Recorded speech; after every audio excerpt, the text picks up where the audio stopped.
Alors, bonjour à tous nos auditeurs et bienvenue à cette leçon d'aujourd'hui. Nous sommes à la leçon 5 aujourd'hui et le grand thème du trimestre, comme vous le savez, c'est gestionnaire du maître. Alors, le Seigneur nous a donné des talents. Nous faisons prospérer ces talents, fructifier et les intérêts appartiennent aussi à Dieu. Tout appartient à Dieu finalement. Et il nous demande de gérer tout ce qui lui appartient. En tant que chrétien, c'est notre fonction aussi.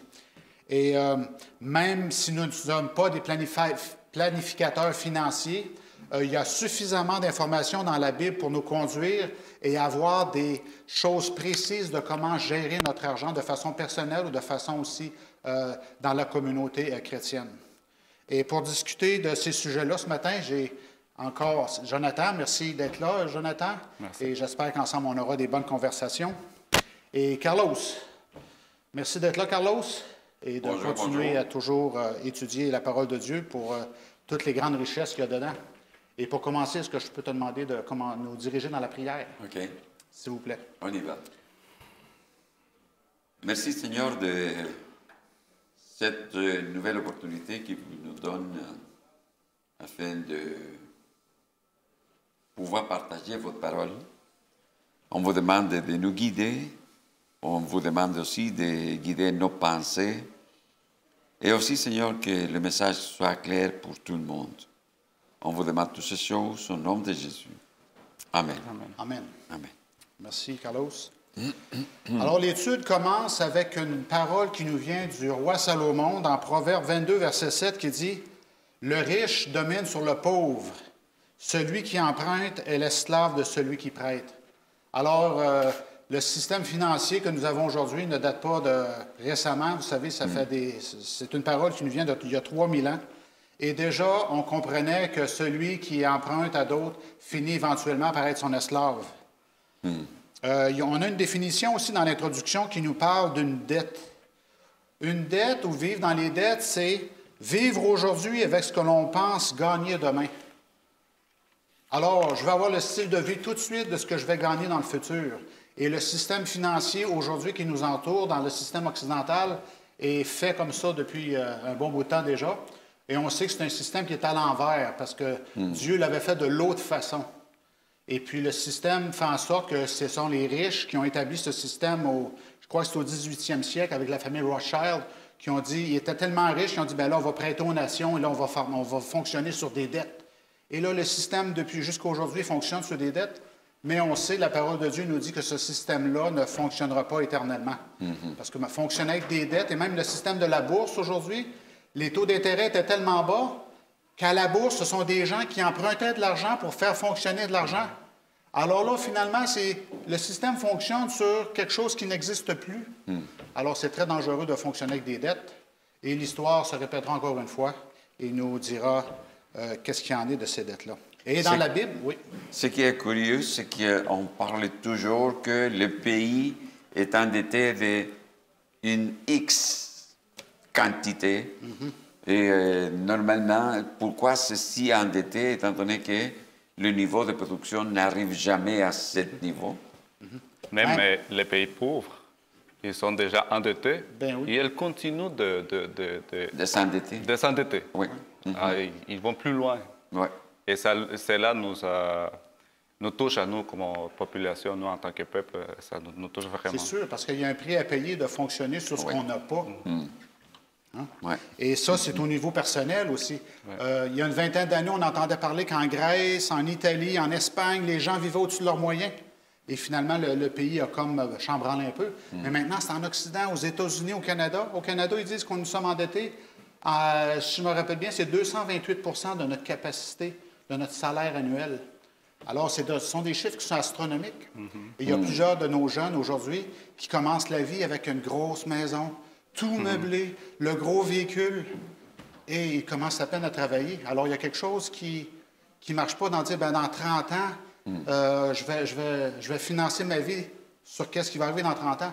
Mais qu'est-ce qui va arriver dans 30 ans? On ne sait pas. Hein? Même avant de commencer à travailler, ils sont déjà endettés. Ben oui, parce que les banques, c'est ça qu'ils cherchent. Oui, oui. Ben avec les dettes étudiantes les dettes aussi, étudiantes, c'est très facile de s'endetter aussi avec le système. Je ne vais pas être pessimiste, mais étant donné qu'on n'a pas l'assurance que demain on va être vivant, comment est-ce qu'on se met dans ce contexte-là? Oui, oui, oui, oui, oui. Alors, on dit qu'en réalité, si on vivait dans nos moyens, ben les banques n'auraient pas le choix de financer des maisons plus petites afin que tous nous puissions vivre dans l'égalité, on est capable de subvenir à nos besoins présentement. Oui. Mais c'est le système qui est fait comme ça et nous sommes embarqués. C'est une grande roue qui tourne et puis c'est comme ça. Finalement, on n'achète pas ce qu'on a besoin, sinon ce que le marché il t'offre. Ben oui, oui.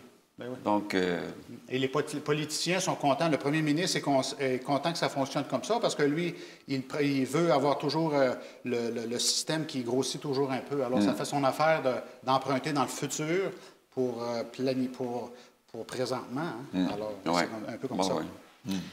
Alors, dans Dimanche, on avait l'étude était très bien faite, je trouve, et elle nommait 3 raisons principales qui font que les gens se retrouvent éventuellement dans des difficultés financières. Alors, est-ce que, Jonathan, tu pourrais me dire un peu qu'est-ce que tu as trouvé là-dedans, dans les 3 raisons, pourquoi les gens s'endettent finalement? Oui, la première raison, c'est l'ignorance. Comment faire un budget, hein? C'est ça? Oui, même les personnes, comme on dit Les ici, gens éduqués, oui. Même les personnes qui sont déjà instruites, ils sont dans la difficulté à gérer l'argent qu'ils ont. Puis, ils sont endettés aussi. Oui, oui. On voit qu'avec les crises économiques, même les grandes comment dire, transnationales ont des difficultés pour gérer les dettes. Et puis, il y a des maîtres, les personnes qui dirigent les entreprises, les dirigeants qui ne savent pas quoi faire. Ils terminent pour en vendre ou se tuer. Il y a des cas où des gens se sont tués. Oui, puis c'est pas seulement un problème individuel. Il y a beaucoup de compagnies aussi qui font de la spéculation sur d'autres compagnies. Et puis c'est très nocif, c'est très mauvais de fonctionner comme ça. Hein. Il y a une autre chose aussi, et la deuxième, c'est la difficulté financière, dont la cupidité et l'égoïsme. C'est qu'on vit dans un système où est-ce que le système t'encourage et t'as pas de... Il n'y a rien qui t'empêche. Donc, t'achètes. Même les médias ils jouent un rôle très important ici. Ouais. Et qu'on avait dit tantôt. Oui. Oui, et ils veulent, nous sommes dans un monde consumiste. La consommation, il y a des choses qu'on n'a pas besoin, mais seulement que c'est la mode.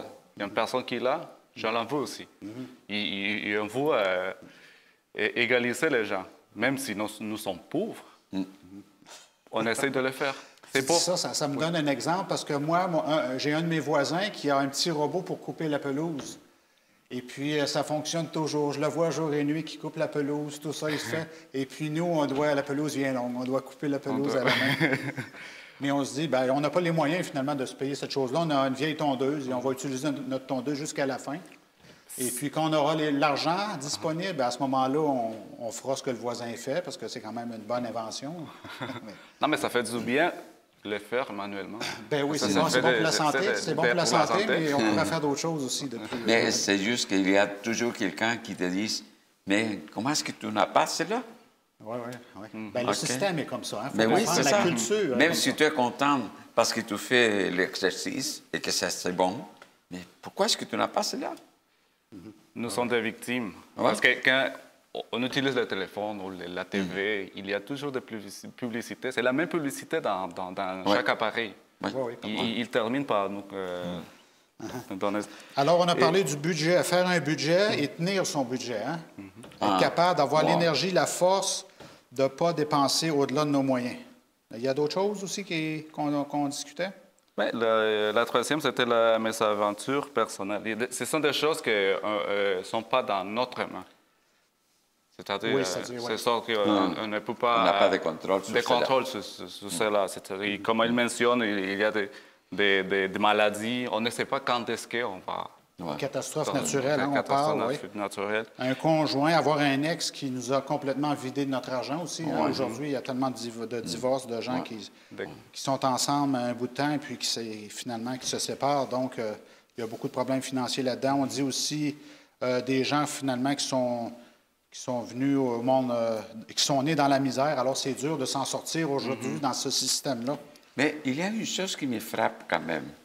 Moi, de formation, je suis technicien en amélioration continue. Et on parle toujours, on prend toujours que l'amélioration doit se faire quand il y a de la crise. OK? S'il y a de crise, c'est le moment que tu peux faire des ajustements, des changements, de tout régler. Ouais. Les syndicats sont plus ouverts à négocier aussi, tout ça. Ouais. OK, en guillemets. Oui. En guillemets. Oui. Tous les niveaux. Et qu'est-ce qu'on fait? Et qu'est-ce qu'on fait finalement? Quand on a une crise, OK, on commence à congédier des personnes, étant donné que ces personnes-là, ce sont les personnes qui vont nous aider à bien gérer et régler les problèmes qu'on peut avoir. Après, quand la crise il va sortir, il va s'en aller, on dirait comme ça. Ou bien, nous, on va sortir de la crise, on va faire venir les mêmes personnes. Non, les personnes ne sont pas là, ne sont pas disponibles, et on continue à avoir les mêmes problèmes. Donc, la crise, il n'a servi à rien, finalement. Mais si tu vas à l'école, si tu vas au cégep, tu vas dire oui. S'il y a de la crise, c'est le moment de faire. Mais on ne le fait jamais. Oui. Il y a une autre chose aussi, dans la deuxième raison qu'on parle des difficultés financières, c'est que la cupidité ou l'égoïsme, dans le sens où est-ce qu'on ne s'arrête pas de consommer. Mais là-dedans aussi, dans cette raison-là aussi, il y en a beaucoup parmi eux qui pensent qu'ils sont trop pauvres pour payer la dîme. Et c'est ça, c'est de ne pas faire confiance à Dieu, mais pas du tout. De dire non, tout ce que je vois, tout le budget que j'ai, c'est tout ce que j'ai. Parce que quand on est un chrétien, il faut voir au-delà des chiffres, n'est-ce pas? Ici, j'aimerais remarquer un petit point. Dans mon pays, je me souviens, à l'église où j'allais, il y avait une famille qui était pauvre. Mais quand il était tout le temps fidèle. Il était tout le temps fidèle. Mais quand il y avait un petit peu d'argent de plus, les pères de la famille en profitaient pour acheter des livres d'Ellen de White. Il disait que ceci, s'instruire. Ceci le faisait pour s'enrichir lui-même et sa famille. C'est une bénédiction aussi, parce qu'il ne dépensait plus l'argent. Il a bien utilisé son argent, même s'il était pauvre. L'argent qu'il avait de plus, il l'a bien utilisé. Oui. L'argent, ce n'est pas le nerf de la guerre, comme on dit. C'est servir Dieu et lui faire confiance. Ça, c'est la chose la plus importante. Et l'argent, c'est un outil qu'on a pour travailler, pour échanger des choses. Alors ça, c'est très important pour un chrétien de réaliser ça aussi. Oui. Très bien. Alors, on a 1 Timothée 6, versets 6 et 9 dans la journée de dimanche à la fin qui dit de se contenter de ce que nous avons. C'est un principe. Les biens matériels, on vit dans un monde de matérialisme. Alors, l'apôtre Paul nous dit, contentez-vous de ce que vous avez. Alors, gérer nos dettes aussi. Autrement dit, mettre l'égoïsme de côté. Oui. Parce qu'en quelque sorte, si tu as envie d'avoir d'autres choses, c'est parce que tu l'as vu quelque part. On veut se conformer au monde. Oui, c'est ça. La grosse voiture, ça prend aujourd'hui la grosse SUV, ça prend la grosse maison, ça prend la... Mais c'est sûr qu'on n'est pas toujours capable d'avoir ce qu'on veut. Aujourd'hui, avoir un appartement, tu n'as même pas le choix ici. On n'a même plus le choix d'avoir un appartement. Il faut prendre celui qui est là. Et des fois, le prix n'est pas à notre portée trop tôt, mais on doit faire ce qu'on peut aussi dans les circonstances. Alors, dans la journée de lundi, on nous parle de suivre les conseils divins. Alors, Carlos, qu'est-ce qu'on a retenu là-dedans? J'aimerais peut-être lire peut-être une couple de versets pour nous introduire aussi à la façon de penser de Dieu. Ça, c'est très important parce qu'on ne veut pas donner nos opinions non plus sur les finances. On veut faire parler la Bible qui est très différent de ce que nos conseillers financiers vont dire. Deutéronome 28, verset 12, que je vais lire. « L'Éternel t'ouvrira son bon trésor, le ciel, pour envoyer à ton pays la pluie en son temps et pour bénir tout le travail de tes mains. Et tu prêteras à beaucoup de nations et tu n'emprunteras point. » Alors, on voit ici que le système que Dieu avait mis en place, c'est un système de prospérer avec l'argent qu'on a, les finances qu'on a et de faire grandir la chose. Et malheureusement, c'est le contraire que nous avons aujourd'hui. Aujourd'hui, on fonctionne avec une dette. Alors, Dieu avait une façon de travailler qui était très, très tangible. On travaille avec qu'est-ce qu'on a. Et même si c'est tentant, c'est le fun d'avoir des bons salaires, tout ça, il faut toujours penser qu'est-ce que Dieu veut qu'on fasse avec cet argent-là. Mais est-ce que ce n'est pas mauvais que tu penses à travailler pour un bon salaire? Le travail, on sait que c'est une valeur très importante. Et c'est en plus, c'est juste que tu travailles pour un salaire juste. C'est juste que parfois on oublie qui t'a donné finalement La santé, tout cela. l'opportunité, la Ouais. famille. Ouais. Oui. Donc, parfois, même si tu commences à travailler et ton salaire n'est pas si bon que, tu vas prendre comme excuse le fait que tu ne gagnes pas assez pour ne pas remettre ce que ne t'appartient pas. Oui, même à ce point-là. Hein. Ah oui, oui, oui. J'aimerais lire Romains 13, verset 8. Romains 13, verset 8, c'est l'apôtre Paul qui nous donne un conseil aussi sur la façon de se tenir.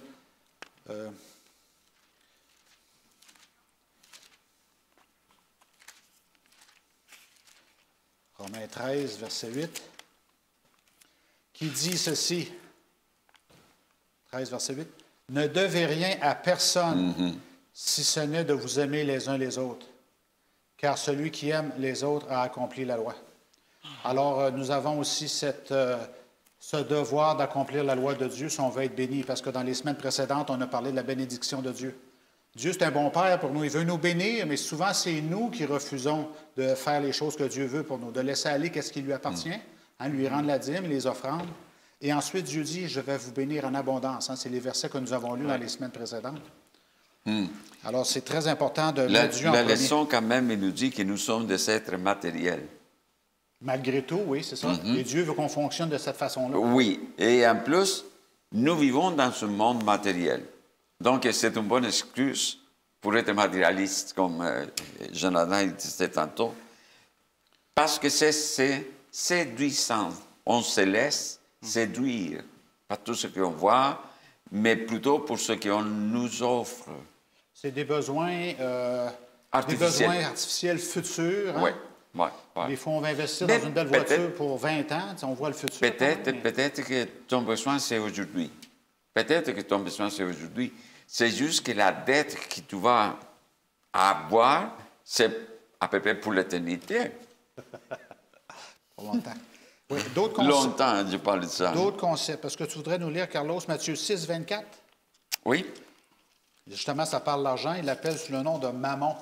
Maman, oui. Maman. Oui. Mais Mammon, ça parle aussi de quelque chose qui est plus grand que ça. Un grand concept. Nul ne peut servir deux maîtres, car ou il haïra l'un et aimera l'autre, ou il s'attachera à un et il va mépriser l'autre.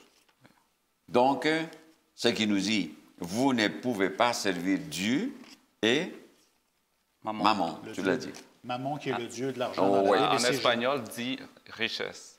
Le dieu de La la richesse. La richesse. La Ouais, richesse. la richesse.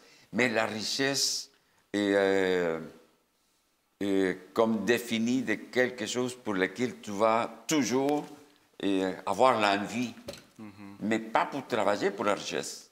Sinon, pour avoir l'envie, je vais avoir cela, je voudrais être riche, je vais aller au casino, je vais jouer à la loto, je vais investir dans la bourse. Mais pourquoi? Pour être riche, finalement. C'est pas dans le plan de Dieu. Pour nous, chrétiens, c'est pas notre plan, n'est-ce pas? Un Jean 2,15. Il y a un autre verset qui nous est proposé, un Jean 2,15, qui dit... N'aimez point le monde, ni les choses qui sont dans le monde. Si quelqu'un aime le monde, l'amour du Père n'est pas en lui.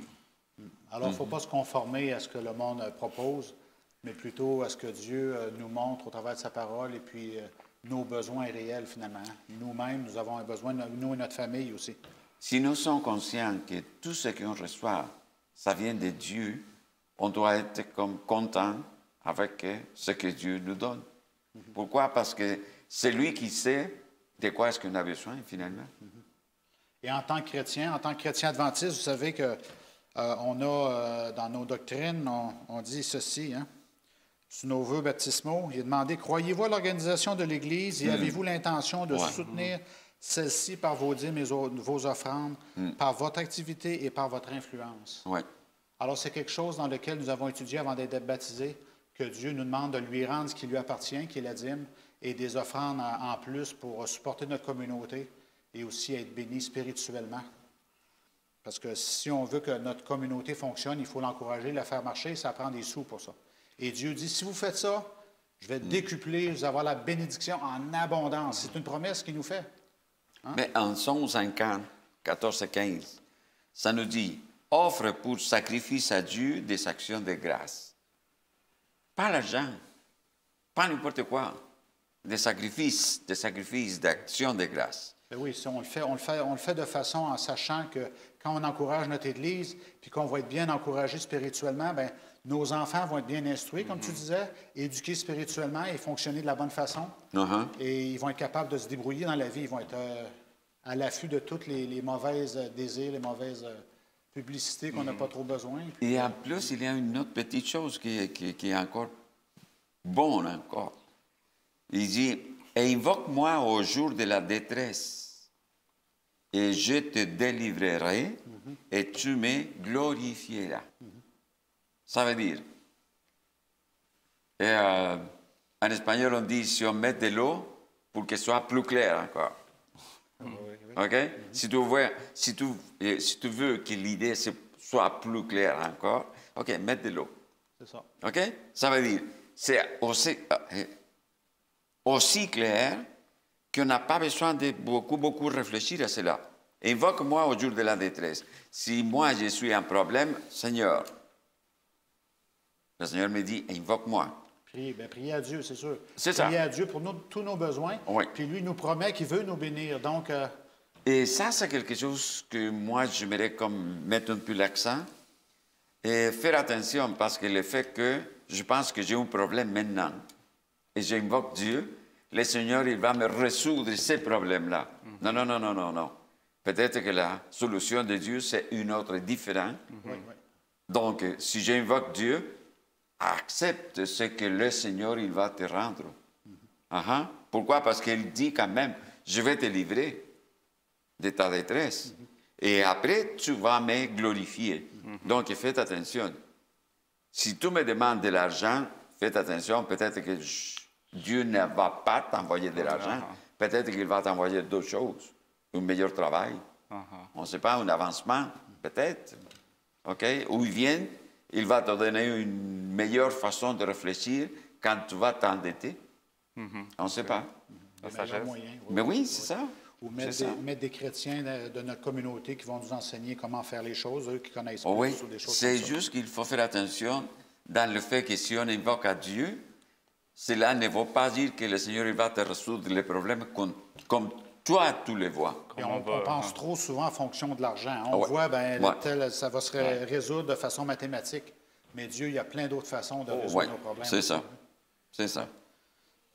Des fois, ça peut être d'avoir une voiture. Il y a quelqu'un qui me disait que selon l'argent, il ne pouvait pas acheter une voiture. Puis finalement, il s'est trouvé une voiture exactement comme il voulait, mais à prix beaucoup plus bas. Mais oui. Wow! Mais oui.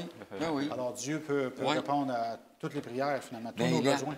on a plein d'histoires par rapport à cela. oui. Un monsieur qui a regardé dans une annonce qu'on vendait une Mercedes-Benz de l'année pour $10. $10. Et la personne, il est allé voir cela, OK. Il a regardé l'auto et l'auto était couverte. Donc, oui, c'était vraiment impeccable. Madame, mais pourquoi le prix? Le prix, c'est correct? C'est pas 10 000? Non, c'est $10. Un divorce? Excusez-moi. Souvent, on voit ça dans des divorces. Non, ce n'était pas un divorce. Non, même C'est-à-dire que le monsieur, il avait mort. Ah. Mais il avait une maîtresse. Et il avait dit, le prix de l'auto va aller à ma maîtresse. Donc, son épouse, il a vendu l'auto à $10. Donc, pour la maîtresse, $10. Ah oui. OK? oui. Mais la personne qui a acheté l'auto, il a acheté quelque chose de vraiment de spécial. OK? Donc, c'est pour cela qu'ils ont dit, j'ai besoin d'une auto. Peut-être non. Peut-être que tu as besoin juste de demander à Dieu ce qu'il veut te donner. Et voilà. Il va donner beaucoup plus que ce qu'on a besoin vraiment. Allons voir des promesses de Dieu. C'est toujours important voir la puissance de Dieu, que Dieu est beaucoup plus omnipotent que l'argent. Mais Vous oui. savez, il y a toutes sortes de demandes à nos prières. Dans Jacques 1, verset 5,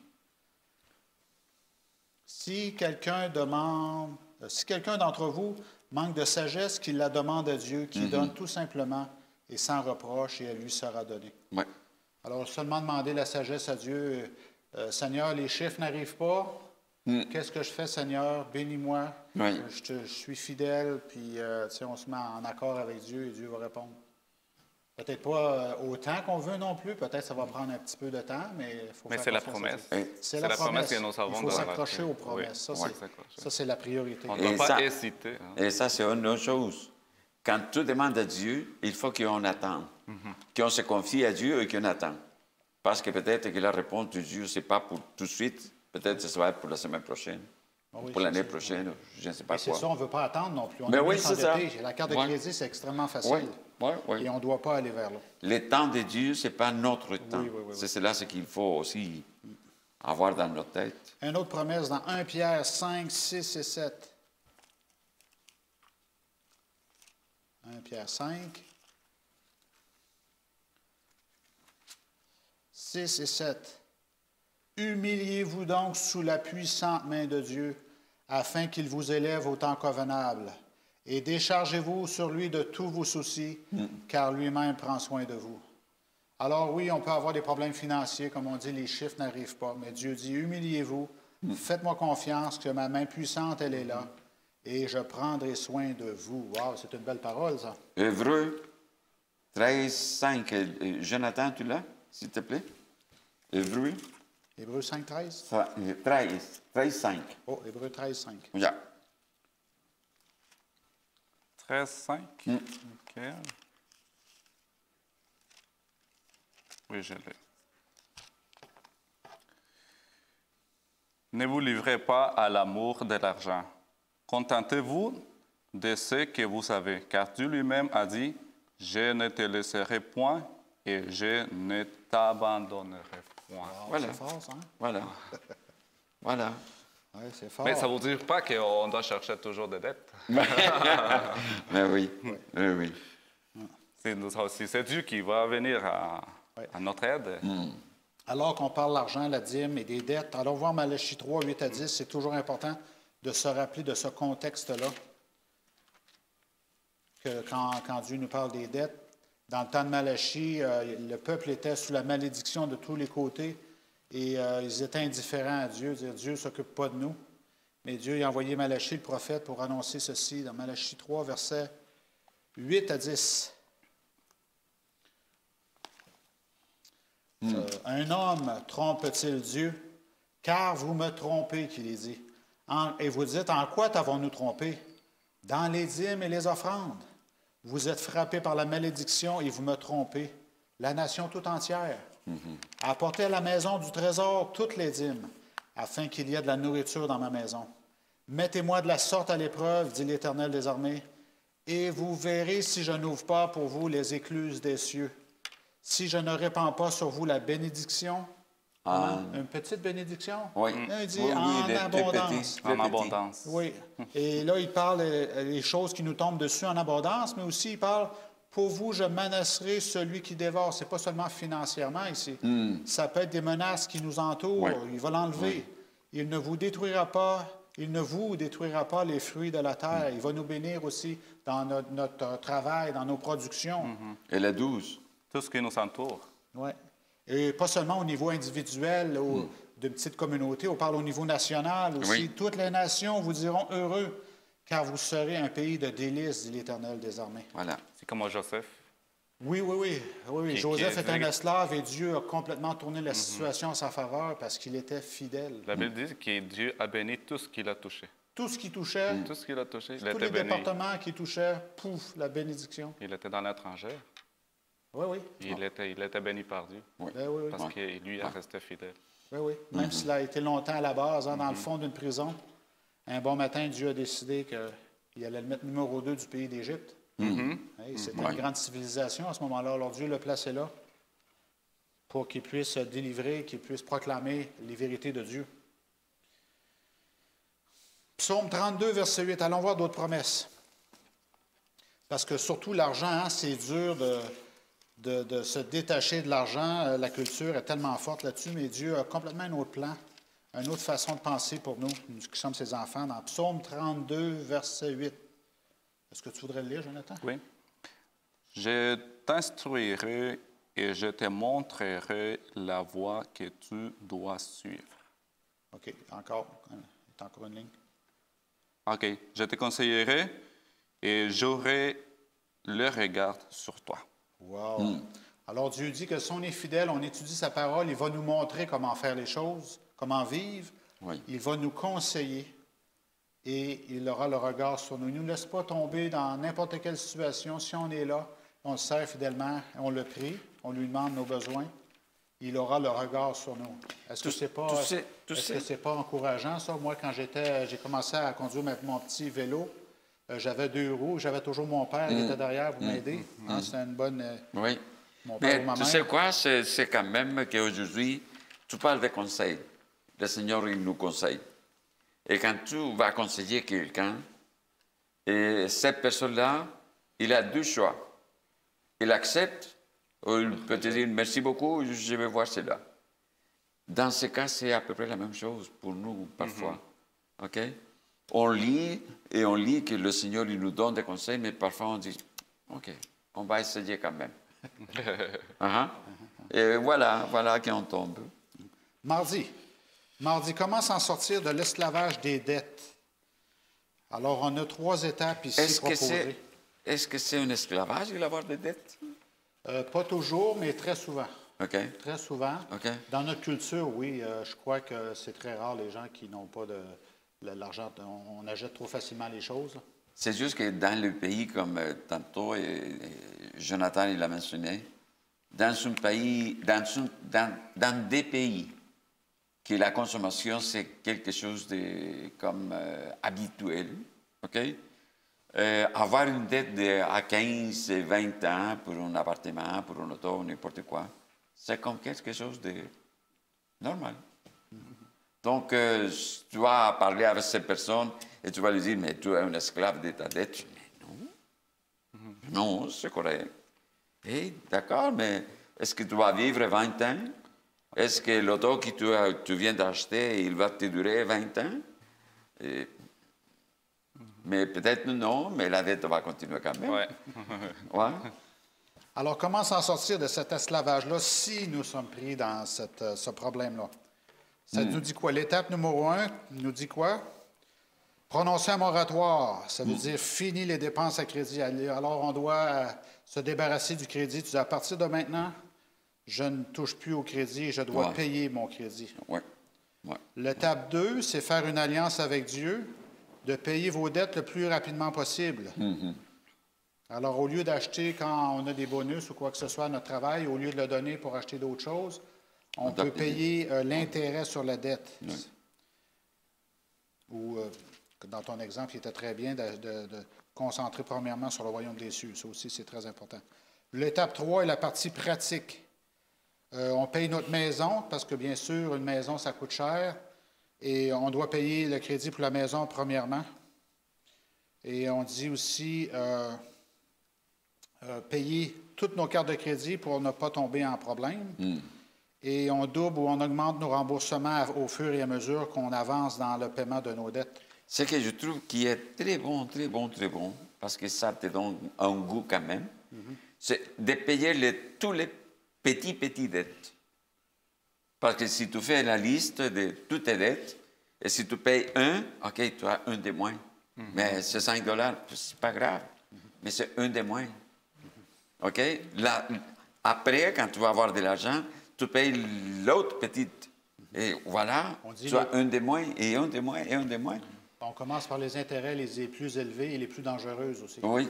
J'ai connu quelqu'un que le mari de la famille est tombé, il est allé au casino, il a commencé à faire du gambling et il était tellement accro qu'il a bêté sa maison. Il a signé des papiers, je gagne ou tu prends ma maison. Ouais.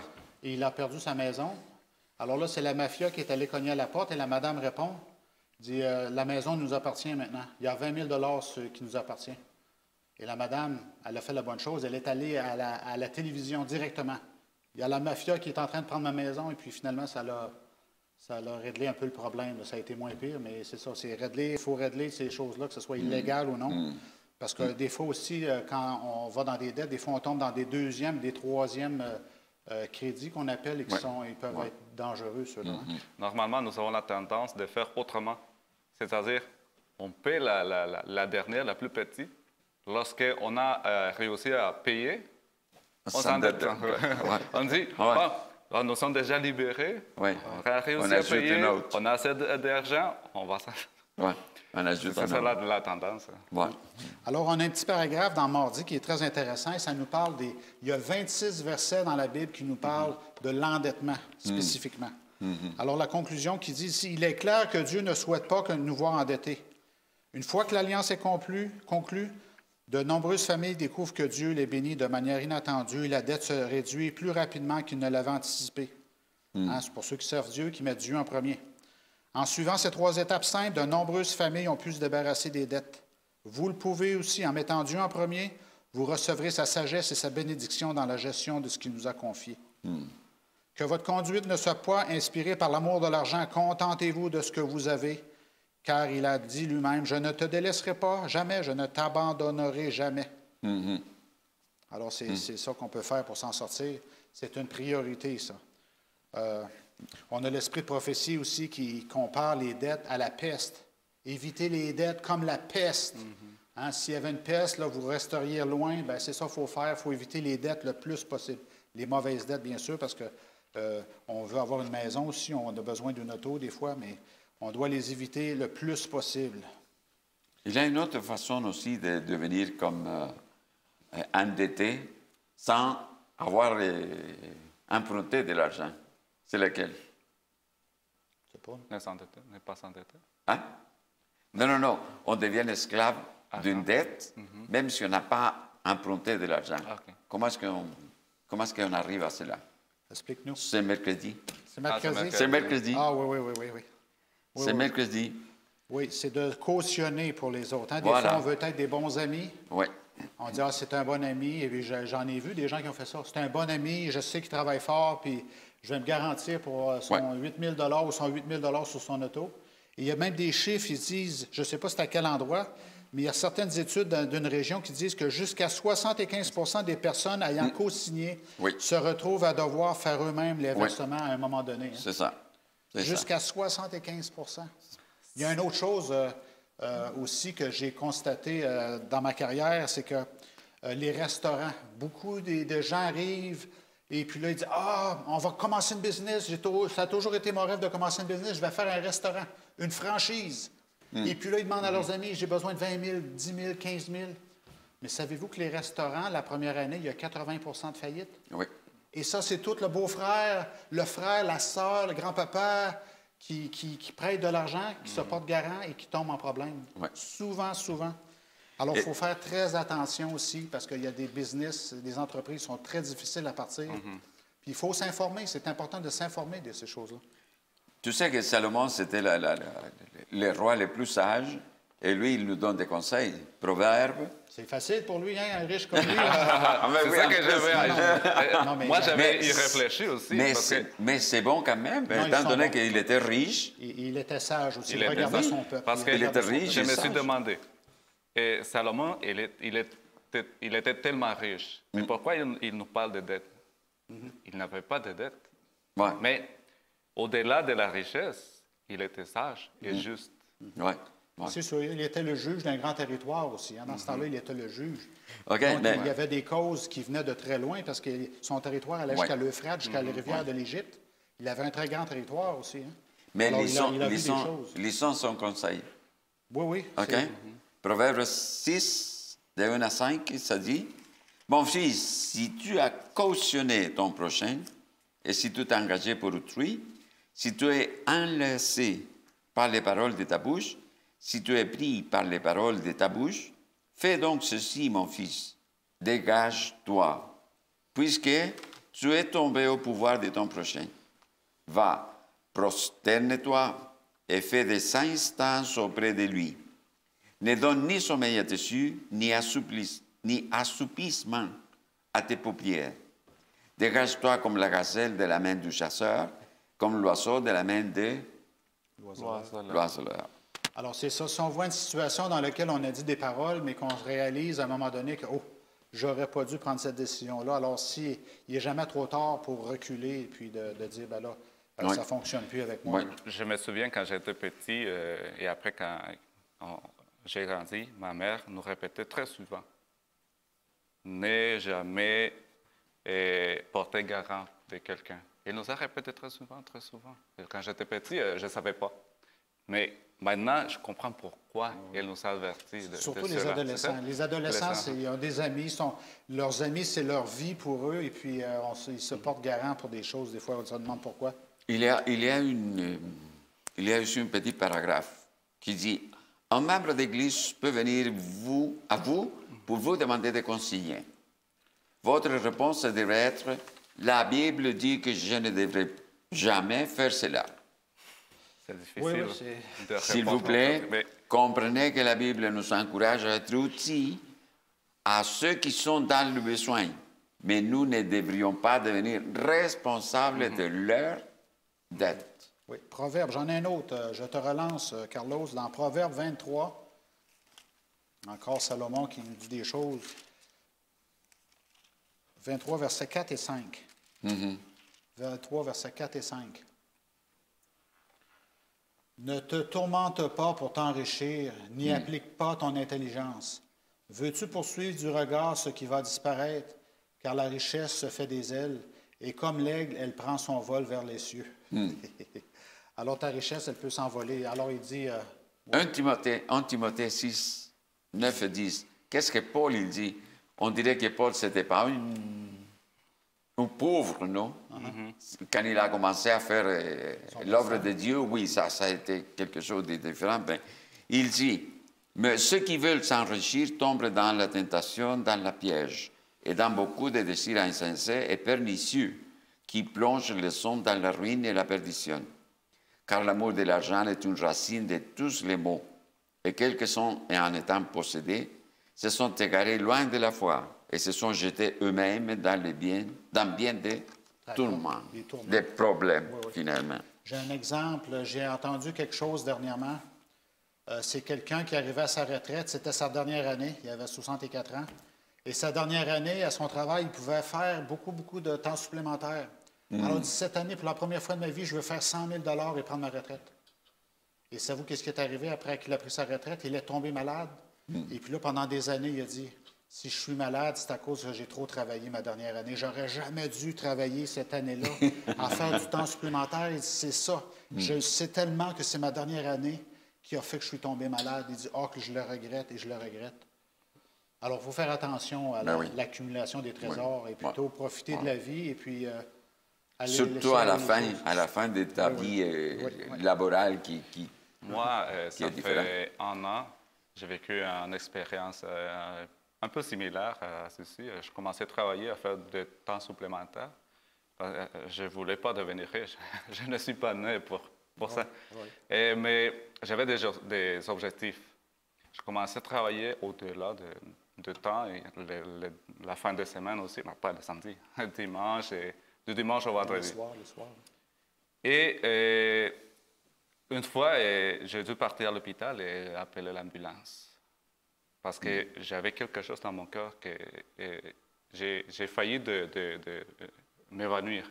Mais qu'est-ce qui se passe-t-il? Je suis allé à l'hôpital parce que j'avais l'angoisse ici. Et heureusement, il n'était rien grave dans mon cœur parce que je croyais que c'était mon cœur. Mais le médecin m'avait dit, il avait tout fait des examens pour tout, pour savoir que tout était bien.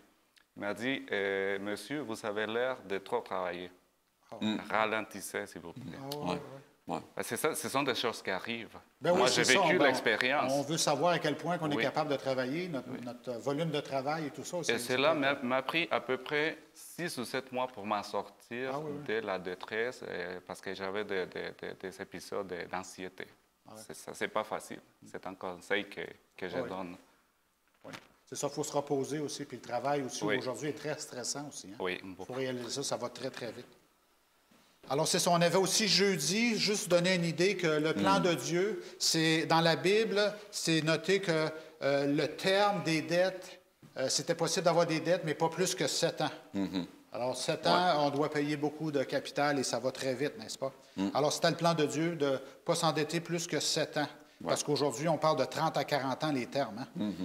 Alors, c'est sûr, le jeudi nous dit que oui, on comprend que des fois, il faut s'endetter pour des études, une maison, des fois une auto, mais faisons tout en notre pouvoir pour rembourser ces dettes-là. Et dans un monde idéal, débarrassons-nous de nos dettes. Ouais. Alors, c'est ce que Jeudi nous disait aussi. Et il y avait aussi une citation aussi qui était belle que je voulais partager avec vous. Aussi, si nous sommes la personne qui prête aussi, considérons aussi l'anxiété et les tracas que la personne a, aussi le fardeau qu'elle a de payer cette dette-là. Et la parole de Dieu aussi nous dit d'être conciliant avec la personne à qui l'on prête. Et moi, j'ai été dans les affaires pendant des années. Et dans les collections, c'est moi qui faisais les collections. J'étais le méchant qui allait cogner aux portes. Et j'ai appris à pardonner des dettes, parce que certaines personnes, je ne voulais pas perdre la clientèle non plus. Et c'est plus facile de pardonner et oublier. Puis la personne, elle reste ton client, elle reste ton ami. Et avoir des amis, c'est important aussi. Et avoir des relations positives avec des gens, ça vaut beaucoup d'argent. Il faut réaliser ça aussi. Alors moi, dans mes entreprises, j'ai pardonné beaucoup de gens qui me devaient de l'argent à long terme. Et puis, j'ai continué à vivre malgré tout. Et Dieu a pris soin de nous malgré tout. Ouais. Alors, les amitiés, c'est important aussi. L'argent, c'est un outil, ce n'est pas la finalité de la chose. C'est ça. Alors, c'est tout ce que nous avions à dire cette semaine. Alors, il y a beaucoup de plus à parler. Oui, parce qu'il y avait quand même 26 versets dans la Bible. On aurait pu aller un à un et tous les expliquer en détail. Et on a des histoires aussi dans la Bible qui concernent ça aussi. Alors, j'espère que vous avez apprécié ce qu'on a pu faire. Et Jonathan, est-ce que je peux te demander de terminer avec une prière sur le sujet? S'il vous plaît. Prions. Notre Dieu, notre Père, notre conseiller. Seigneur, nous te remercions premièrement et aussi nous te demandons de nous aider à bien gérer, Seigneur, nos finances. À ne pas tomber dans les pièges que Satan nous met, Seigneur, dans le chemin. À rester fidèles à toi, Seigneur, et par conséquent, nous aurons la bénédiction et la paix dans nos cœurs. Au nom de Jésus. Amen. Amen. Alors, merci pour votre participation et que le Seigneur vous bénisse cette semaine alors que nous réalisons que nous devons être fidèles à Dieu, lui rendre ce qui lui appartient et faire profiter notre communauté de tous les biens que Dieu nous donne. Et il nous promet qu'il nous bénira en abondance. Amen. Alors que le Seigneur nous garde et bonne semaine. Bonne semaine. Bonne semaine.